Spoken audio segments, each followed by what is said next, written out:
For a whole week, I couldn't get in touch with my parents, so I decided to drive back to visit them, gripped by unease. When I arrived, the front door was ajar and the house inside was in chaos, as if a storm had torn through it. Trembling, I was about to leave when I suddenly heard labored breathing and faint sobbing coming from the wardrobe. As I opened the door, my little nephew collapsed into my arms, exhausted.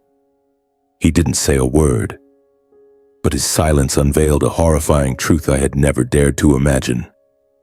Hello, my name is Jackson Palmer. I'm 31 years old and currently manage a small but bustling hotel in Las Vegas, Nevada, the city of lights and fleeting dreams. From the outside, my life seems stable. A good job, a tidy apartment, and a busy schedule that keeps me from overthinking. But if you ask me about my family, about my memories of Reno, where I grew up, you'll hear a different story, one filled with cracks, lingering pain and love that I struggle to express. I was born and raised in Reno, a small town nestled among Nevada's mountains where everyone knows each other, and life moves at a slow, almost unchanging pace. My father, Joseph, and my mother, Marilyn, were typical townsfolk, hardworking, simple, and always putting family first. They ran a small grocery store on Main Street, where as a young child I grew accustomed to standing behind the counter bagging groceries, or restocking cans of soup on the shelves. It was a modest, weathered store with a faded wooden sign and the scent of freshly baked bread mingling with the musty smell of the wooden floor. I loved that place, not because it was special, but because it was my entire world back then. Our family home was a few blocks from the store, a 2-story house with a front yard full of weeds and an old oak tree I used to climb every summer. That's where I grew up, where I learned to tie my shoes, where I heard my mother's lullabies, and where I witnessed both my parents' smiles and their tears. But if you think we were a perfectly happy family, you'd be mistaken. Despite moments of warmth, our family was always overshadowed by a looming presence, the shadow named Dylan, my younger brother. Dylan was 5 years younger than me, but from a young age he was the center of attention in our household. My mother called him her golden boy, with his curly hair and sparkling eyes. Dylan had a smile that could melt anyone, and my parents, especially my mother, couldn't resist him. They spoiled him, giving him whatever he wanted, new toys, nice clothes, or forgiveness for his mistakes. Meanwhile, as the older son, I was expected to be mature and responsible, while Dylan was allowed to live carefree as if his missteps were just harmless pranks. I don't blame my parents. I know they loved both of us, just in different ways. I remember evenings at the store when I stayed behind to clean up while Dylan was taken out for ice cream by Mom. Or the times I got scolded for breaking a glass, while Dylan could spill an entire tray of pastries and only get a pat on the head. Those small things piling up over the years made Dylan and me grow up like parallel lines, living under the same roof but never truly connecting. When I was 18, I left Reno to attend college in Las Vegas. For the first time, I felt like I could breathe, like I could live for myself. I studied business administration, landed a good job at a hotel, and slowly built a new life. But every time I returned to Reno, I felt a heaviness in the air. Dylan, now a teenager, was changing. The angelic smile from his childhood was now tinged with defiance and recklessness. He started skipping school, hanging out with a bad crowd, and then, like an inevitable storm, he fell into gambling. Gambling in Nevada is hardly unusual. It's everywhere, from slot machines in supermarkets to the glitzy casinos of Las Vegas. But for Dylan, it wasn't just a pastime. It was an addiction. I remember the first time my mother called me, her voice trembling, saying Dylan had stolen money from the store's safe to gamble. I drove back that night, only to find my father sitting silently in his chair and my mother sobbing in the kitchen. Dylan, meanwhile, just shrugged and said, "I'll pay it back, no big deal." But I knew he wouldn't. He never did. The debts kept piling up and Dylan sank deeper. He married a woman named Sutton, someone I thought might pull him out of the abyss. But their marriage lasted less than 2 years. Sutton left, leaving Dylan and their young son Jaden, who was only 3 at the time. Instead of stepping up to care for his son, Dylan abandoned him, leaving Jaden with my parents while he drifted like a gust of wind, showing up occasionally to beg for money, cause trouble, and then disappear again. Jaden, now 6 years old, is the one thing that still brings a bit of light to our family. Every time I visit Reno, I spend time with him, telling him stories or just sitting together on the porch watching cars pass by. Jaden has eyes like Dylan's when he was young, but far more innocent and pure. He calls me Uncle Jax and hugs me tightly whenever I'm about to leave. But even Jaden can't erase the growing distance between me and my parents. Our relationship has been fractured for a long time. It's not that I don't love them. I do, deeply. But their favoritism toward Dylan and the burdens they placed on me whenever he messed up have worn me down. Every time my mother called, I braced myself for another rant about Dylan, about his debts, his troublemaking. And each time I felt drained and helpless.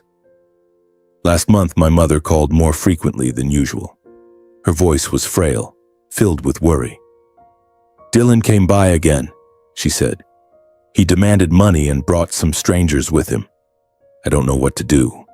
I told her to call the police if Dylan caused trouble, but she just sighed. "He's my son. I can't do that." I hung up, my heart heavy. I knew she wouldn't do anything. She never did. I thought about going back to Reno, confronting Dylan, or even bringing Jaden to live with me in Las Vegas. But work swept me away, and I told myself everything would be fine, that my parents could handle it. I was wrong, terribly wrong. For the past week, a sense of unease has been creeping into my heart, like a cold wind blowing through the blazing summer days of Las Vegas. It started with unanswered calls. I called my mom, then my dad, but all I got was the endless ringing, as if the sound was echoing in an empty void. I sent texts one after another with simple questions. "Mom, are you okay? Dad, what are you up to? How's Jaden doing?" But my phone screen remained silent, not a single reply. At first, I reassured myself that maybe my parents were busy, maybe they were at the store, or maybe their phones had died. But as the third day passed, then the fifth, that unease was no longer a fleeting breeze. It had turned into a storm, raging in my chest. I tried not to overthink, but every night as the neon lights of Las Vegas flickered outside my window, I found myself clutching my phone, scrolling through the unanswered messages, my heart heavy. I thought of my dad with his tall, lean frame and eyes always filled with quiet exhaustion but steadfast patience. I thought of my mom, with her gentle smile but a voice growing weaker every time she mentioned Dylan. And then I thought of Jaden, the 6-year-old with big, round eyes, probably sitting somewhere in that Reno house, clutching his worn-out teddy bear. I wondered, what's going on? Are my parents okay? My mother's calls about Dylan's incessant disruptions, showing up with strangers in tow, had left me with a gnawing sense of dread. Dylan wasn't just asking for money anymore. He had changed, becoming more aggressive, more reckless. Mom told me he'd show up at odd hours, sometimes in the middle of the night, banging on the door, yelling for money to pay off debts. Once she said he even threatened to make a big deal if they didn't comply. I wanted to race back to Reno right then, to grab Dylan by the collar and scream that he had no right to torment our parents like that. But I held myself back, telling myself I couldn't keep cleaning up my brother's messes forever. I was wrong. My biggest mistake was thinking I could stay on the sidelines, that I could let my parents face the storm named Dylan alone. By the 7th day, with still no response from my parents, a call from an unfamiliar number made my heart pound. It was Mrs. Helen, the neighbor who lived across from my parents' grocery store. Her voice was frantic, laced with worry. "Jackson, I need to tell you something. Your parents' store has been closed all week. No one's seen them. I tried calling, but no one picks up. Something's not right, Jackson." I felt the blood in my veins turn to ice. The grocery store, the place my parents had poured their lives into, had never been closed for more than 2 days, except during major holidays. For it to be shuttered for a whole week was unimaginable. I hung up, my hands trembling, trying to piece my thoughts together. Maybe my parents were sick. Maybe they went on a trip. but deep down I knew those were just excuses to soothe myself. Dylan. Had he done something? Had he pushed my parents into a situation they couldn't escape? I couldn't sit still any longer. That evening, I called my boss and requested emergency leave. "I need to go home, it's urgent," I said, my voice choking, though I didn't explain much. My boss, a kind but perpetually busy man, simply nodded over the phone and told me to be careful.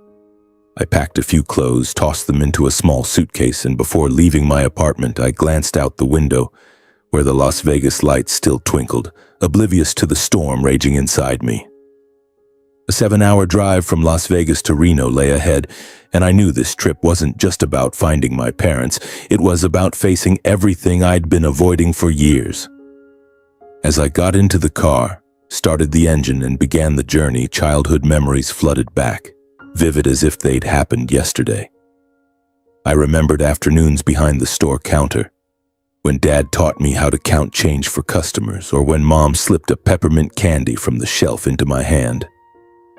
I remembered the smell of the old wooden floors, the jingle of the bell when customers walked in, and the times Dylan and I as kids played tag between the aisles, laughing until Mom pretended to scold us. But those memories, no matter how warm, couldn't ease the dread suffocating my chest. Every time the car passed through a dark stretch of road, I saw Dylan's image. Not the Dylan from back then, but the Dylan of now, with cold eyes, a harsh voice, and the threats Mom had described. I wondered, what had happened in that house? Were my parents truly okay, or was something far worse waiting for me in Reno? With every mile, my fear grew, like a stone weighing heavier on my heart. I turned on the radio, trying to find a song to drown out the silence, but no melody could overpower the whisper in my head. "Jackson, you've abandoned them for too long." I pressed the gas pedal, the car speeding toward Reno, toward the house that held both my childhood and my wounds. The 7-hour drive felt like a lifetime. When the town's welcome sign came into view, my chest tightened as if it were being squeezed. The town looked the same, with its familiar streets and houses peeking out under the moonlight. But something felt off, as if the air carried a warning. I drove straight to my parents' grocery store, a place I always thought would be lit up, filled with laughter. But when I pulled up in front of it, I could hardly believe my eyes. The store was completely shuttered. The wooden sign reading Palmer's Grocery still hung there, but it was faded and tilted, as if it too was weary from witnessing whatever had happened. Through the window, I saw only darkness, no light, no sign of life. The shelves I used to neatly stock were now swallowed by shadows. My heart raced, and I had to take deep breaths to keep from panicking. My parents would never close the store for this long. Never. Unless... I didn't dare finish the thought. I started the car again and drove toward their house a few blocks away. The familiar road that once led me through carefree summer days now seemed endless. Every street corner, every old oak tree stirred memories. Dylan and me running around, Mom calling us in for dinner from the porch, Dad reading the newspaper in his armchair. But now those memories only deepened my unease. I didn't know what I was about to face, but a bad feeling clung to me like a shadow I couldn't shake. When I pulled up to the familiar 2-story house, my heart seemed to stop. The house was pitch black, not a single light in the windows, not a sound. The front door was slightly ajar, as if someone had left in a hurry. I stepped out of the car, my legs heavy as lead, each step feeling like it was leading me toward an abyss. I called out, "Dad? Mom? Jaden?" But only the wind answered, cold and lifeless. I pushed the door open and stepped inside, and the sight before me hit like a punch to the chest. The house, once filled with laughter, the smell of Mom's freshly baked cookies and Jaden's babbling stories, was now a wreck. The furniture in the living room was toppled as if swept by a storm. The kitchen cabinet doors hung open, dishes scattered across the floor, some cups shattered into sharp fragments. A long crack ran across the wall, as if something had been slammed against it. A wooden chair, one Dad had proudly built himself, lay broken with a missing leg. Everything screamed chaos, as if the house had witnessed a battle. I stood there in the living room, feeling the blood in my veins turn to ice. "Dad? Mom?" I called again, my voice hoarse, but the thick silence enveloped me like a heavy blanket pressing down on my chest. I stepped forward, tripping over a spoon lying on the floor. Each step felt like a knife twisting in my heart because I knew no one would leave the house like this by accident. Not Dad, who always kept everything in order. Not Mom, who polished the floors until they gleamed. And certainly not Jaden, the careful little boy who cherished everything around him. I tried to gather my thoughts to find a rational explanation. Maybe they'd been robbed. Maybe they'd fled in a panic. Or maybe something had happened to them. Something I didn't dare imagine. I shook my head, trying to push the thought away. I needed to find my parents, to find Jaden. I pulled out my phone, ready to call the police, but at that moment a faint sound came from the end of the hallway, from my parents' bedroom. A shaky, labored breath mixed with soft, stifled sobs like a small animal trying to hide.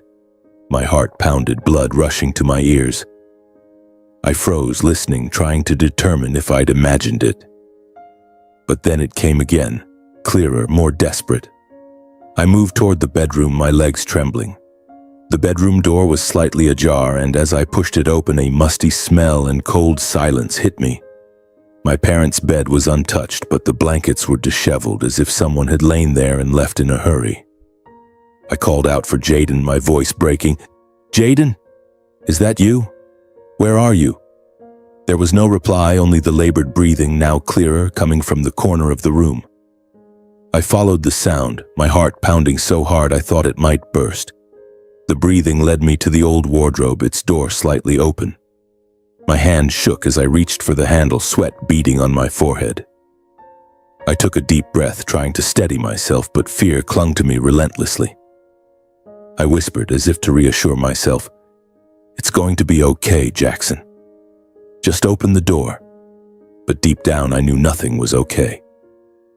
The wardrobe door creaked sharply as I pulled it open, the sound slicing through the room's silence. The darkness inside swallowed the faint light from the hallway. But then, amid the jumble of hanging clothes and the musty smell of old wood, I saw a small figure curled up in the corner. My eyes strained to adjust, and when the light finally fell on it, I froze. It was Jaden, my 6-year-old nephew, with those clear eyes I'd always cherished. But now, he was no longer the Jaden I knew. He sat huddled, clutching his tattered teddy bear, the one my mother had given him when he was a baby. His clothes were crumpled and filthy, as if he'd been wearing them for a week. His hair was matted, sticking to his forehead, and his face was gaunt and pale, as if hunger had drained the life out of him. But what shattered my heart was his eyes, red-rimmed, wide open, gleaming with a fear I'd never seen in a child. He wasn't crying loudly, just soft, choked sobs, as if he'd cried so much he had no strength left. "Jaden," I called, my voice breaking, barely recognizable to myself. I knelt down, reaching out to touch him, but he flinched, shrinking deeper into the corner as if I were a threat. The teddy bear was clutched so tightly I feared it might tear. "Jaden, it's Uncle Jax." "You're safe now," I said, my voice trembling, trying to stay calm even though my heart was screaming. But Jaden didn't respond. He just stared at me, his panicked eyes searching for something to trust, something to hold on to. Slowly, I reached out again, gently touching his shoulder. This time he didn't pull away, but his body shook violently, like a dry leaf in a cold wind. "Buddy, what happened?" "Where are Grandma and Grandpa?" I asked, my voice catching, fighting back tears. I needed to know. I needed to understand why the house was in ruins, why my parents weren't here, and why Jaden was hiding in a wardrobe like a wounded animal. But Jaden said nothing. He just stared, his red eyes wide, and then, as if his last bit of strength had given out, he collapsed into my arms. His small body felt weightless, so frail I was afraid a tight hug might break him. I held him close, feeling his rapid breaths against my shoulder. And in that moment, a pain deeper than anything I'd ever known washed over me. This boy, my beloved nephew, had endured something horrific, and I, the one who should have protected him, hadn't been there when he needed me most. I lifted Jaden, his body limp in my arms. "It's okay, I'm here now," I whispered, unsure if I was comforting him or myself. I scanned the room again, hoping for any sign of my parents, a note, a clue, anything. But there was only silence and chaos. The house, once my sanctuary, now felt like an abandoned battlefield. I couldn't stay any longer. Jaden needed help and I had to get him out of this place. I carried him to the car, laid him on the back seat, and wrapped him in a thin blanket I found on the couch. His eyes were closed, his chest rising and falling faintly as if he were clinging to life. I jumped into the driver's seat, started the car, and sped toward the nearest hospital, my heart pounding as if it might burst. The 10-minute drive to the hospital felt like a century. I kept glancing at Jaden in the rearview mirror, terrified he might slip away completely. "Hang on, buddy," I muttered, my voice breaking. "I won't let anything happen to you." But in my mind, questions swirled like sharp blades. Where were my parents? What had happened in that house? When I pulled up to the emergency room, I practically shouted for the nurses. "Help! My nephew! He's not okay!" A team of doctors and nurses rushed over, wheeling a stretcher to the car. They gently lifted Jaden onto it, and I stood there helpless as they whisked him inside. A nurse, her eyes filled with concern but professional, asked me about Jaden's condition, but I could only shake my head, unable to answer clearly. I don't know. I just found him in a wardrobe. He hasn't said anything. Please, save him." In the emergency room, the doctors worked quickly. They hooked Jaden up to an IV, checked his heart rate, and measured his blood pressure, while I stood in the hallway watching through the small window in the door. Jaden lay there, so small and fragile, like a bird with broken wings. A doctor emerged, his face grave. "The boy is severely dehydrated and malnourished, likely from days without food or water," he said. "He's also experiencing significant psychological trauma. We'll keep him here for observation, but can you tell us anything about what happened?" I shook my head, overwhelmed by helplessness. "I don't know," I whispered. "I just got home and found him like that. But deep down, I knew I couldn't stop here." Jaden had survived, but what about my parents? The wrecked house, the signs of violence, the eerie silence. I clenched my fists, anger and pain surging like a fire. I had to go back to that house. I stood in the hospital hallway, peering through the small window on the emergency room door where Jaden lay. He looked heartbreakingly small, with IV tubes attached to his arm and his face still bearing traces of fear. The doctors said he'd be okay, but okay in this context felt like an empty word. I turned away, unable to bear the sight for another second. I had to act. I had to find my parents. I called a friend from the hotel, asking him to cover my work for a few days. "I don't know how long this will take," I said, my voice hollow. He didn't ask questions, just told me to take care of myself and promised to handle everything. I hung up, feeling like I was severing a piece of my normal life in Las Vegas to step into a nightmare with no end in sight. Back in the car, I drove to my parents' house. The Reno night was cold, and the faint moonlight cast an eerie glow on the familiar streets, making them feel alien. When I pulled up to the house, a chill ran down my spine. I stepped inside, careful not to touch anything. The house was as I'd left it. Furniture toppled, dishes shattered, the crack on the wall like a grim reminder of what had happened. I stood in the living room, breathing in the heavy air, searching for any clue, any sign to understand what had happened to my parents. I walked through each room, checking every corner but avoiding touching anything. I knew if something serious had occurred, the police would need the scene untouched. In the kitchen, I spotted a family photo frame on the floor.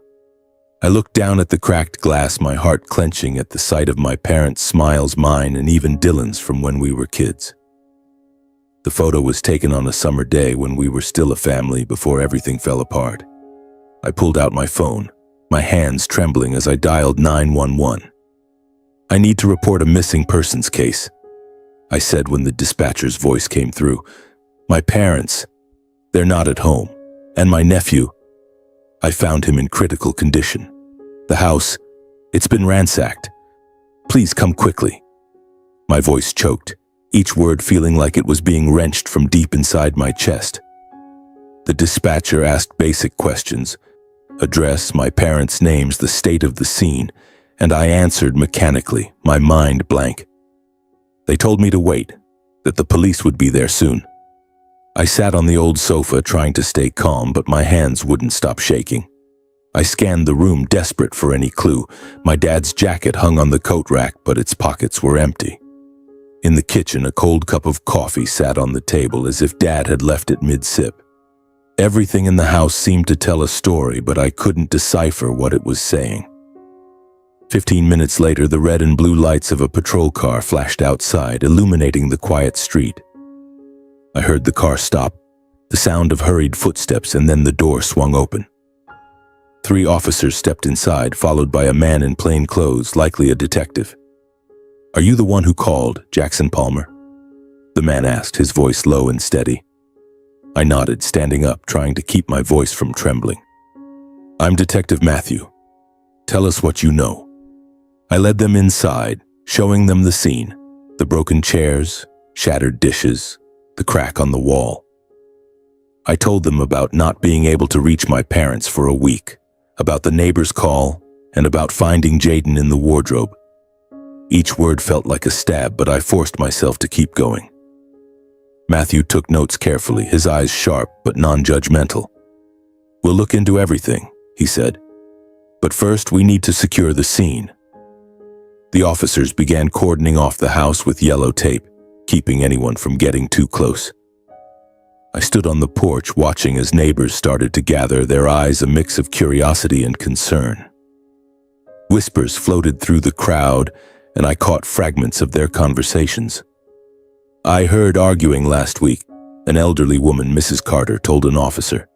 "Loud shouting from inside the house. I thought it was Joseph and Marilyn arguing with someone." Another man, Mr. Thompson, chimed in. "I saw Dylan around here a few times. He was with some rough-looking guys. Once I saw them standing outside the store like they were watching something." Each word hit me like a hammer to the chest. I was both furious and desperate. Dylan. His name kept coming up like a refrain in a tragic song. I wanted to scream, to demand answers from every neighbor about what they'd seen or heard, but I knew I had to stay calm. The police needed me clear-headed, and Jaden needed me strong. Still, deep inside, a fear was growing like a snarling beast. If Dylan was involved, if he had done something to my parents, I didn't know how I'd face that truth. Matthew called me over, asking more questions about Dylan. Where he usually went, his habits, anything that could help. I told him everything I knew, though each word felt like rubbing salt in a wound. "He's addicted to gambling," I said. "He shows up to ask for money. My mom, she always forgave him no matter how much he hurt her." Matthew nodded, his eyes fixed on his notebook. "We'll start looking into this angle," he said. "But you should prepare yourself. This might not be a simple missing persons case." His words sent a shiver through me. I wanted to believe my parents were okay, that they'd just gone somewhere, that this was all a misunderstanding. But deep down, I knew the truth was waiting, and it wouldn't be easy. I turned away, heading back to the hospital where Jaden was. I needed to be with him. I hurried into the hospital, heading straight to Jaden's bedside. The doctors had been treating him with IV fluids for hours, and now he looked slightly better. His skin was no longer deathly pale as when I found him, but his eyes still carried a haunting shadow I couldn't forget. I stood by the bed watching him, my heart feeling like it was being crushed. "It's Uncle Jax," I whispered, gently touching his hand. "You're okay now." Jaden opened his eyes, those big round red-rimmed eyes locking onto mine. Then, as if a dam of fear had broken, he burst into wrenching sobs. His cries were raw, desperate, as if he'd been holding them in for too long. He reached out with his small hands clinging to me, his fingers gripping my shirt as if afraid I'd vanish. "Uncle Jax, don't go," he whispered, his voice trembling and faint, so fragile I had to fight not to break down with him. I pulled him into my arms, feeling his tiny body tremble against me. "I'm right here, Jaden. I'm not going anywhere," I said, my voice catching. But deep down, I knew I was making a promise I wasn't sure I could keep. A doctor came in to check on Jaden. "He's more stable now," she said, her tone gentle but serious. "But he's suffered severe psychological trauma. We need time to assess him further, and it's best not to pressure him right now." I nodded, but my mind was swirling with questions. Jaden knew something. He'd been in that house, had seen something. And though I didn't want to push him, I needed the truth. Detective Matthew arrived at the hospital shortly after, accompanied by a female officer whose eyes were kind but cautious. They asked me a few brief questions about Jaden's condition, then requested to speak with him. "We'll be as gentle as possible," Matthew said. "I know it's not the best time, but anything the boy can tell us might help find your parents." I looked at Jaden, still clinging to me, and felt like I was standing at a dangerous crossroads. I didn't want him to relive whatever had happened, but I also knew it was the only way to find my parents. "Jaden," I said, kneeling by the bed, keeping my voice as soft as possible. "Can you help Uncle Jax a little? These people are police officers, and they want to find Grandma and Grandpa. Can you tell us what happened?" Jaden shook his head frantically, his eyes wide with fear. He clutched his teddy bear tightly as if it were his last shield. "No, I don't want to," he whispered, his voice quivering. I hugged him, letting him rest his head on my shoulder. "I'm right here, Jaden. You don't have to be scared. Just tell us what you remember, okay? I won't let anyone hurt you." I could feel his rapid breathing, and in that moment I wanted nothing more than to take him away from all this pain. But I couldn't. I needed the truth, no matter how brutal. After a few minutes of my reassurance, Jaden began to speak, his voice halting and punctuated by sobs. Dad came to the house," he whispered, and my heart seemed to stop. "Dad came with some other people. They were yelling. Grandma and Grandpa yelled back." Jaden paused, his eyes wide, as if reliving the moment. I held his hand, trying to keep my voice steady. "Go on, buddy. What did they do?" Jaden trembled, tears streaming down his cheeks. "Dad, he was really mad. He shouted, told Grandma and Grandpa to give him money, but they wouldn't. Then there was a loud crash.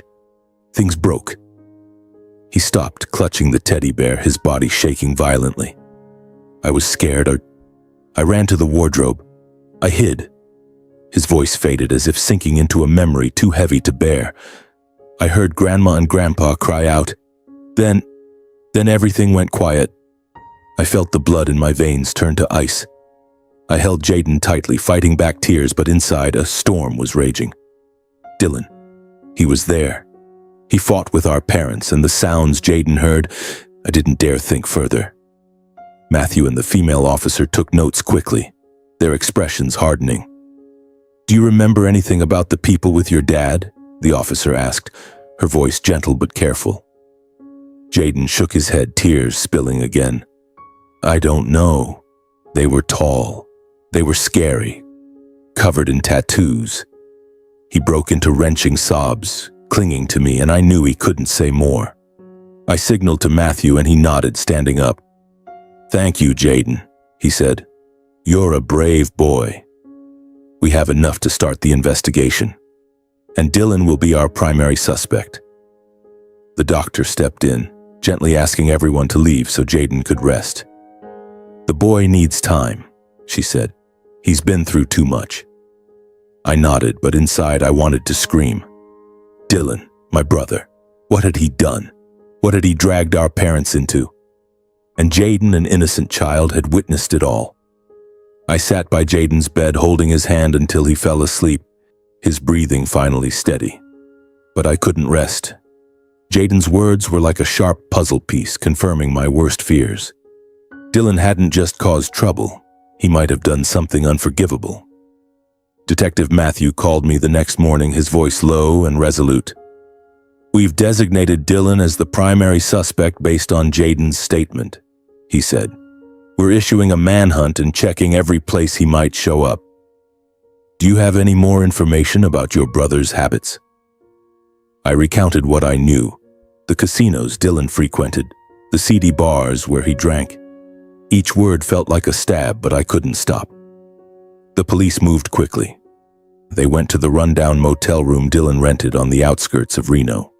But when Matthew called with an update, his voice was heavy with frustration. "The room was empty," he said. "Trash strewn everywhere, clothes scattered like he left in a hurry. We're collecting fingerprints and any clues we can find." I pictured the room, a chaotic mess reeking of alcohol and cigarettes, a reflection of the person Dylan had become. He'd fled. He knew what he'd done and he was trying to escape. Meanwhile, I sat by Jaden's side watching him sleep, his face still etched with fear. The doctors said he needed time to recover, but every time he startled in his sleep, muttering incoherent words, it felt like someone was squeezing my heart. I stroked his hair, whispering, "I'm here, Jaden." Everything's going to be okay, but I wasn't sure if I was comforting him or myself. The truth was, I didn't know if things would ever be okay again. The police continued to track Dylan's trail. They visited the casinos and bars in Reno where he was a regular. A bartender at the Rusty Nail told Matthew that Dylan had shown up a few days ago, frantic, downing drinks and muttering about needing money fast. "He looked like he was being hunted," the bartender said. Bloodshot eyes, constantly looking over his shoulder like he was scared of someone following him. Then he left without paying for his drinks. Those details sent a chill through me. Dylan wasn't just running. He was terrified. A key lead came from a creditor named Eddie, a man the police tracked down at a small casino outside town. Eddie, with a gravelly voice and cold eyes, said Dylan owed him tens of thousands of dollars from losing streaks at the tables. "He begged me for more time," Eddie told Matthew, as recounted later. Said he was about to come into big money to pay it all off. Mentioned something about family taking care of it, but I didn't buy it. He looked like a desperate stray dog. Eddie's words hit me like a hammer. Family taking care of it? What did Dylan mean? Was he planning to get money from our parents? From the grocery store? Or from something worse?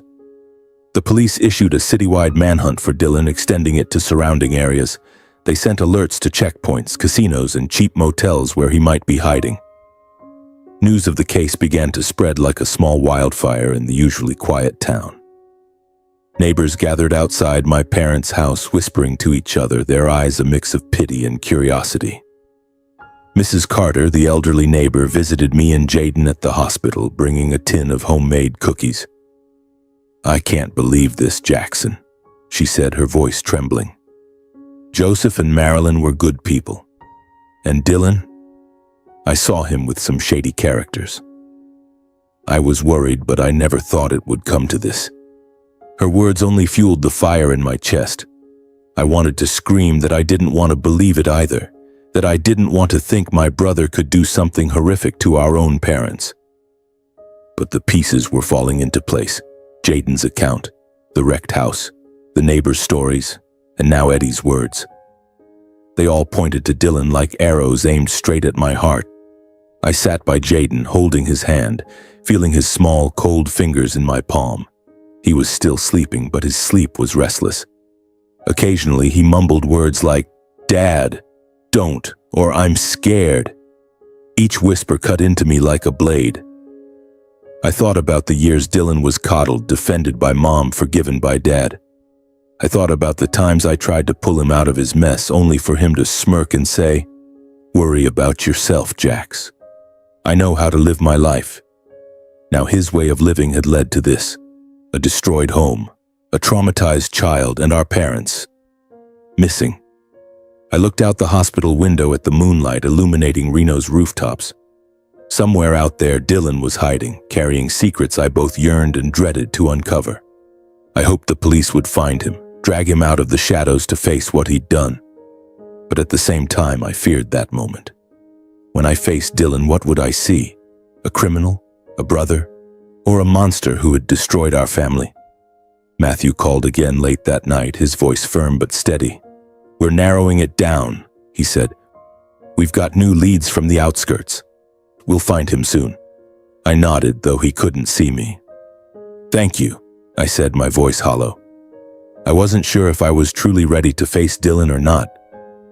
The next morning, Matthew called me back to the house to review some findings from the investigation team. "We need you to confirm a few details," he said over the phone, his voice carrying an odd tone, as if he were bracing himself for something grave. I didn't ask questions, just drove over, my heart pounding in my chest. When I stepped inside, Matthew was in the living room, joined by another officer taking photos of the scene. The house remained as I remembered it. Wrecked, cold, like a wound that refused to heal. "We've done a more thorough search," Matthew said, leading me to the corner where Dad used to work. His desk, an old wooden piece scratched by time, stood there silently as if guarding a secret. "We found this in the drawer," Matthew said, handing me a faded yellow envelope, its edges worn. I took the envelope, my hands trembling. My name was scrawled across it in Dad's handwriting, a script I'd recognize anywhere. "Jackson," it read, and just seeing it sent a chill down my spine. I opened the envelope, pulling out a folded sheet of paper, the handwriting shaky as if written in panic or fear. I took a deep breath, trying to steel myself, but nothing could prepare me for what I was about to read. "Jackson, our son," the letter began. "If you're reading this, things have probably gone too far. We're sorry for everything. We were wrong, so very wrong, to let Dylan become what he is. We loved him, but we spoiled him too much, letting him grow into a selfish, broken man. We tried to fix it, but it might be too late." I stopped, feeling like I couldn't breathe. The words cut like a sharp, unrelenting knife. I knew my parents had always defended Dylan, forgiven his mistakes. But hearing them admitted in their own handwriting filled me with both pain and anger. I forced myself to read on, each line slicing deeper. "Dylan has changed, Jackson. He's no longer the boy we knew. Lately, he's been coming to the house often, demanding money, threatening us. He talked about selling the grocery store, saying it was the only way to settle his debts. We refused, but he wouldn't stop. He brought strangers, men with cold eyes. We've been living in fear, Jackson. We're afraid of the day things go too far." Tears welled up, blurring the words. I thought I was prepared, but no, there was no way to brace for this. My parents had lived in fear, threatened by their own son, and they chose to keep it from me. A wave of anger surged, anger at Dylan, at myself, and even at my parents for letting it come to this. The letter continued, Dad's handwriting growing heavier, as if he knew time was running out. "We didn't want to drag you into this, Jackson. You've done so much for this family, carried so much. We didn't want you to face Dylan, didn't want you caught up in this. But if you're reading this, we're probably gone. Take care of Jaden. He's innocent. And please forgive us if you can." I folded the letter, unable to read further. Tears fell hot on my cheeks, but I didn't wipe them away. The words felt like a final testament, as if my parents knew a tragic end was coming. They'd been pushed to the edge by their own son, and they'd chosen to protect me no matter the cost. I gripped the letter, feeling it burn in my hand. Matthew stood beside me, his eyes softening. But he said nothing, as if knowing I needed time to process what I'd read. "Dylan," I whispered, my voice breaking. His name now felt like a curse, an indelible stain. He'd driven our parents to the brink, and I could no longer stand on the sidelines. I handed the letter to Matthew, my voice trembling. "Keep it. It's evidence." He nodded, carefully placing it in a clear plastic bag, but his eyes told me he understood. This wasn't just evidence, but a piece of my family's tragedy. I returned to the hospital right after, unable to bear another second in that house. Jaden was still sleeping, his face less pale now. The letter's words echoed in my mind, each one a reminder of my parents' mistakes, and my own. I'd left them alone too long, thinking distance would shield me from Dylan's chaos. But now I couldn't run anymore. Dylan had destroyed our family, and I had to face him, no matter how brutal the truth might be. 3 days later, my phone buzzed. It was Matthew. His voice was curt, but I could hear the tension in it. "We found Dylan," he said. He's at a cheap motel on the outskirts. We've taken him into custody. Would you like to come to the station? My heart pounded, a mix of relief and dread surging through me. They'd found him. I left Jaden at the hospital under the nurse's care, promising to return soon. He clutched my hand, his eyes still filled with panic, but I forced a smile, though it felt dry and strained. I'll be back soon, Jaden, I said, ruffling his hair. But as I stepped out of the room, I felt like I was walking into a storm. The Reno police station sat in the heart of town, a gray building with long corridors and the stale smell of old coffee. Matthew met me at the entrance, his expression stern but tinged with exhaustion. He's in the interrogation room, he said, leading me through a narrow hallway. He's rattled but still denying everything. We need you here to confirm some details. I nodded, though inside I wanted to turn and run from this moment. But I couldn't. Not now. The interrogation room was small, with a metal table and stiff chairs. Dylan sat there, facing Matthew and another officer. I stood behind the one-way glass, watching him through the cold pane. He looked haggard, a shadow of himself. His hair was disheveled, his shirt crumpled, and his bloodshot eyes suggested days without sleep. In his hand was a small bag containing some cash and fake IDs, clear signs he'd planned to flee. But what chilled me was his eyes, panicked yet still defiant, as if he thought he could still escape. Matthew began the interrogation, his voice calm but sharp. Dylan, we know you were at your parents' house last week. We have statements from your son, from neighbors, and from a creditor. What did you do? Dylan kept his head down, his hands clasped tightly, but his mouth stayed stubborn. I just went to ask for money, he said, his voice hoarse. We argued, sure, but then I left. I didn't do anything. I clenched my fists, my nails digging into my palms until they stung. He was lying. I knew it, Matthew knew it, and the room itself seemed to know it. Matthew didn't flinch. He placed a stack of documents on the table, including my parents' letter and photos of the wrecked house. You sure about that, Dylan? He asked, his voice cold as steel. Jaden said you came with some men. You fought with your parents and he heard things breaking, loud crashes. How do you explain that? Dylan shifted in his seat, his eyes darting away. The kid's making it up, he muttered, but his voice trembled as if he knew he was losing ground. Matthew pressed on, his tone growing sharper. We also have a statement from Eddie, your creditor. He said you promised big money to pay off your debts.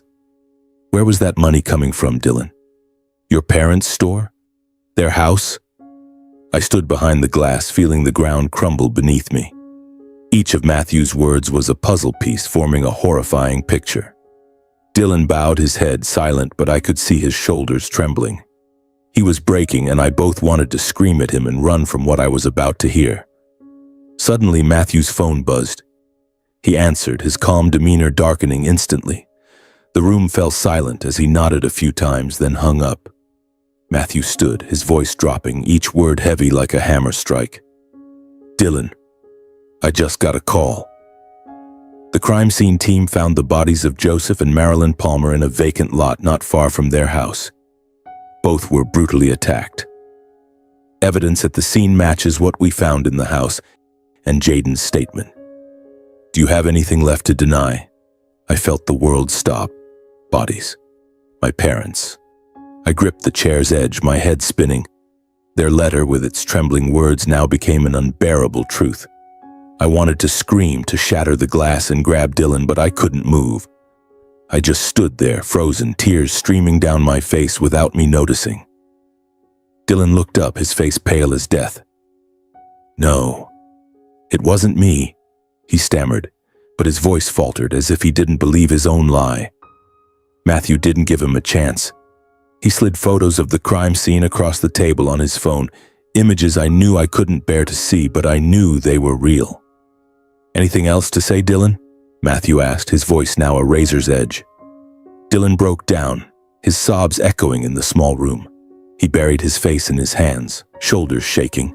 And then, as if his last strength had drained away, he confessed. I didn't mean to, he said, his voice breaking. I just wanted money. I needed it to pay my debts. But they wouldn't give it to me, they yelled, called me a disgrace. I lost control. I hit them. I didn't know what I was doing until they were lying there, not moving. I felt my heart tear apart. Dylan, my brother, once Mom's golden boy, had beaten our parents to death. He continued, his voice trembling as if trying to justify his crime. I panicked. I called some guys from the casino. We buried them in the lot. I thought if no one knew, I could sell the store, the house, pay off my debts, and start over. The room was stunned. Matthew kept his face stoic, but I saw his hand tighten around his pen. The officer beside him shook her head as if unable to believe it. And I just stood there, staring at Dylan through the glass. He was no longer my brother. He was the monster who killed our parents, left Jaden in terror, and destroyed everything our family had. I turned away, unable to look any longer. Tears streamed down my face, but I didn't wipe them. Rage and grief burned together in me, an unquenchable fire. I wanted to scream at Dylan, to demand why he could do this to our own family. But I knew no answer would ease this pain. Matthew stepped out, placing a hand on my shoulder. "I'm so sorry, Jackson," he said, his voice softer now. "We'll bring him to justice. And you should prepare to identify your parents' bodies at the morgue." I nodded faintly, my heart empty. I didn't know how to face this loss. My parents were gone, and Dylan, the brother I once knew, had taken them from me. Dylan's trial took place just a few weeks later. I didn't attend. I couldn't face his face, couldn't hear his horrific confession again. Matthew updated me over the phone, his voice steady but laced with empathy. Dylan was sentenced to life in prison without parole. He would spend the rest of his days behind bars, paying for the crime he committed. But that sentence didn't bring my parents back, didn't erase the painful memories Jaden carried, and didn't mend the cracks in my heart. I arranged my parents' funeral on a quiet afternoon in Reno. The small church our family used to attend on weekends was filled with people, neighbors, friends, and regular customers from the grocery store. They came to pay their respects, bringing white chrysanthemums and heartfelt condolences. Mrs. Carter, the elderly neighbor, held my hand, tears streaming down her cheeks. "Joseph and Marilyn were good people, Jackson," she said. "They didn't deserve this." I could only nod, unable to speak, afraid that if I opened my mouth I'd break down. The funeral was somber, with only the sound of the wind rustling through the oak trees in the cemetery and the murmur of prayers. I stood before their graves, feeling like the world had collapsed, but I forced myself to be strong. For Jaden. After the funeral, I took Jaden to live with me. Before my parents' graves, I knelt, placing my hand on the cold headstones, and whispered, "I promise to take care of Jaden like my own son. I won't let him suffer anymore." The wind blew, carrying a strange sense, as if my parents were listening, smiling from somewhere far away. I took Jaden's hand, leading him away from the cemetery, and in that moment I knew this was a promise I would keep at all costs. The first days in Las Vegas weren't easy. Jaden was still haunted by what had happened. He woke up crying every night, calling for his grandparents. I held him close, singing the lullabies Mom used to sing, though my voice cracked with tears. "I'm here, Jaden," I whispered. "I won't leave you alone." I spent every spare moment with him, playing, telling stories, trying to bring some light back to his eyes, still shadowed by darkness. Slowly, with patience and love, Jaden began to smile again. His smiles were faint, but to me they were like sunlight breaking through a storm. I decided to sell the grocery store and the house in Reno. Those places held too many painful memories. I couldn't keep them, couldn't let those memories continue to trap us. The money from the sales wasn't much, but it was enough to start a new life for Jaden and me. I moved us into a larger apartment in Las Vegas with a room just for him, where I hung his drawings and placed his worn teddy bear on the bed. In the months that followed, as Jaden and I settled into our new rhythm, I began to reflect on my family. My parents had made mistakes, spoiling Dylan too much, letting him become selfish and broken. Their favoritism left deep wounds, not just for me, but for them and Jaden too. But I also realized that despite our family's flaws and fractures, love and responsibility were the foundation that held us together. I learned a painful lesson. Blind indulgence and neglect can push a child down a destructive path, even to tragedy. But I also believed that with love and responsibility, I could save a life, Jaden's life. One evening, as the neon lights of Las Vegas lit up the sky, I held Jaden's hand, walking him down a bustling street. He pointed at the lights, giggling at a fountain that changed colors. I looked at him, and for the first time in months, I felt a stillness in my heart. No more nightmares, no more echoes of Dylan's shouts, no more painful memories of Reno. Just me and Jaden, uncle and nephew, walking together under the bright, hopeful glow of this city. I knew the road ahead wouldn't be easy. Jaden would still have nights when he woke crying, and I would carry the scars of what Dylan did. But I was determined to build a new family, one without violence, favoritism, or betrayal. A family built on love, where Jaden could grow up without fear, where I could keep my promise to my parents and to myself. As we stopped by a fountain, Jaden looked up at me, his eyes sparkling. "Uncle Jax, can I stay with you forever?" he asked, his voice small but full of hope.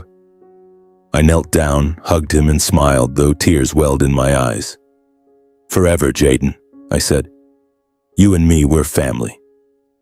Our story closed under the radiant lights of Las Vegas, but in my heart, there was only stillness and resolve. I would not let our family's tragedy repeat.